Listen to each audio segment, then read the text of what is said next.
I really don't know. I'm an African, typical African man, and where we come from, we don't really talk about mental health. So I really don't know on that aspect whether it does affect me. But I do spend a considerable amount of time on social media, especially these days when we're all locked up. I got locked up, You they won't locked let up. me You out. mean lockdown?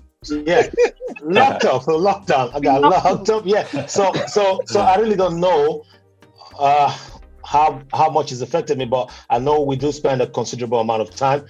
Sometimes I do just step a bit back and look at my whole family. We're five in numbers, and I look at all of us, and we all very very close strangers. Everyone at a given time, considerable amount of time, they're always either on their phone, iPad, or laptop. I'm working from home, so isn't that scary that sometimes you just enter your household and you're all sitting there on a device? it is That scary. actually But bothers at the me. end of the day, Yeah. though, this is the new reality. I'm in my own zone. I'm doing my work, so I don't want to be I don't want to be distracted from my work, paid job. I got to pay bills, and now I'm looking at my family closely going away from me. They're drawn to their own device. But if I go say, hey, let me disrupt that and ask them to, hey, let's be family, that means I won't be able to do my job. The bills got to be paid. So it's give and take. So somehow it does affect our lives. Okay. G, how's it affected you? Have you been doing anything? How has social media affected your household or those around you? There's two adults in this house and one child, so only two of us are using social media. My husband has a side business, so he uses it for that, so it's quite crucial for him. But normally he doesn't really use social media. Like, I don't think he's even posted me once on there or anything like that, which is fine. That's just how he is. He mostly uses his phone to like read news and stuff like that, which keeps us informed. But for me, I use social media a lot less than I used to. I think I gave myself some sort of grace period over the Christmas holidays to be more active on social media and do more on there. But apart from that, I don't miss it when I'm not on it. It's not all do or die affair for me. It's not. When I took time off it, I didn't miss it. Nobody missed me. Nobody looked for me on there. So for me, like you said, it's good for like motivational quotes. And for me, I use it mainly for comedy. Like if I've had a hard day at work and I need to laugh, I follow quite a few like funny pages where I just watch a video of, I don't know, a goat screaming and I'm good for the rest of the week or something, so things like that make me laugh. But apart from that, I don't really, and I think also I'm very aware that there's a lot of fake lives on there. So I don't take anything on there too seriously. So if someone's standing next to a car and saying, what's that phrase they say? Small girl, big God. I'm thinking, okay, sure, that's not even your car, but whatever. So I use it, so when you watch TV and you don't believe everything you see on TV, that's how I look at social media. It's just another form of entertainment. That sort of takes me to my next question, which is social media. There's a big problem with social media with the issue of social comparison. So people sort of comparing themselves to what they see online. Tyler, what's your view in regards to that? What are the physical and the mental health? What are the effects in regards to physical and mental health? So personally, I use social media quite a lot because of my industry and because of one of my businesses. So I use it. It actually helps me get work and stuff like that. When it comes to comparing myself personally, social media doesn't really affect me like that. But saying that, I can see how it does affect people. And I can see how, especially in the industry that I'm in, if you're seeing people constantly on social media that are, winning in life or, killing it, smashing it, hashtag winning, doing whatever they're doing, it makes you straight away think about yourself, your own journey. What are you doing? Should I be doing something better? Should I be going out there trying to do this, trying to do that? So it puts this kind of pressure on you to perform. No, I'm not saying on me personally. Oh, right. Okay. Yeah. It doesn't to me, thankfully it doesn't. But it does to people that I know, people around me. Even sometimes my wife, for example, she's in the same industry as me and, she takes breaks from social media at times. Yeah. I'm currently on a social media fast at the minute, which means how's that going? It's going really well. It's going really well. So from 4 p.m. I can come on social media till 10 p.m. and then that's it. So what that does is it stops me going on social media at night before I go to bed, last thing before you go to sleep. Yeah. And then it stops me waking up in the morning and going on social media. So now I get up in the morning and I can't go on social media till 4 p.m. And that's quite a long part of the day. But it helps you with your mind, and you're not immediately putting other people's lives into your brain. Exactly. So it's massive when it comes to comparisons and stuff. And if in one more point on that, like I said, it doesn't affect me as such. But I think subconsciously, there's as a part of it that may affect everyone. Example, if I go on social media and I see someone that I know that's in the same industry that's just landed a big boy job, and he's a similar casting to me, something inside me going to be like, oh, where was my casting? Or how comes I didn't? I think you should tell us what your what's the word I'm looking for? How it relates to you. Yeah, what's your industry? Yeah, I'm talking like as if it's a secret or something. So I'm an actor.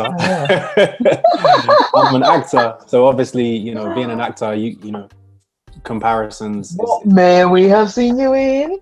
But then no, we're not here for that kind of conversation. If you think about our youths of today, their use of social media, because we've spoken about social comparison, but we know that the younger generation, some of them do compare themselves to what they see online. We're thinking about fake lives and people putting that into reality. Jude, what do you think about that? So the ideas of things like TikTok or even Instagram, following somebody out there and thinking, well, I can do the same. I can be that person. What do you think about that, Jude? I don't think social media per se is the reason for that. It's always been like that. We've had phrases like keeping up with the Joneses. That was before social media. What social media has done is exposed us. It's made it for everybody. It's just on demand for people to know that this is the fragility of human beings. We've always been fragile. We've always been trying to keep up with the Joneses, trying to keep up with the Tylers, trying to keep up with the Agbajes of this world. You know what I mean? There are other ways to do that. You go to marriages, parties, you have family dues, and you see those who appear to be living life better than you. And you come back and moan and you mope and you say, whoa, look at that guy, look at that dude. We went to school together, we were in the same class. So it's always been like that. Does that though. No, it's always been like that. But social media, what social media has done, it's made it so readily available that people see. So previously, I would have to go out to see my mates who were doing better than me. Oh, look, my mate's got a new whip, got a new shoe. Yeah. But now I don't have to go out. Just picking up my phone, my God, I'm getting WhatsApp. Boy, you see what your mate is doing and all of that stuff. So that's why it's just putting ready information for us right now. But it's always been there. So I don't think it's added more pressure, but it's always been the case with us. Sure. It's just only exposed the fragility. It's always been there. But as I said, for the youth, they've now, as you said, we'd have to go out to see what people are sort of comparing themselves to. Yeah. But for the youth, they've got it readily in front of them. They're in their houses thinking, oh, let me do my hair to look like this person. Let me do my makeup. Let me cut my hair to look like this person. So is that really going to be, is that any good for their mental health? It's all about managed expectations. I've got a daughter who's I hope I remember how old she is. She's 14.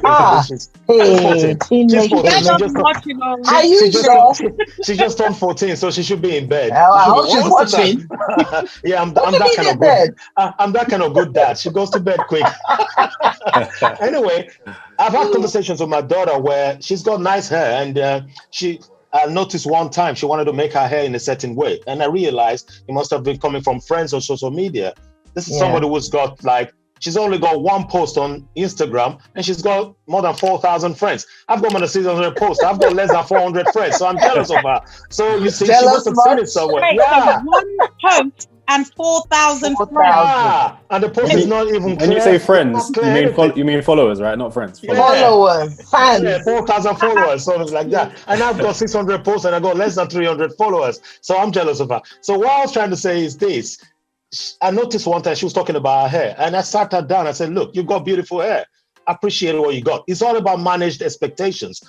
If my kids come to me, one of my sons, when we used to go around during the days before we got locked up, something like that, or locked out. Yeah, those days, that little boy would tell me that guy's wearing this, that. He knows the names of different how old is trainers. Your son? He's oh boy, you put me on the spot. I think he's Hey. I don't know. I can't remember how old he is. Just your child. I can't remember. Come Okay, on, not too many. give us a range. Roughly, Give us a roughly. range. 10 to 15, I think it's 11. It's 11. we think. He's 11, Okay. I believe that. Hand to my chest, he's 11. But this guy Okay. knows the names of different trainers and all of that. And I'm like, geez, how do you know that?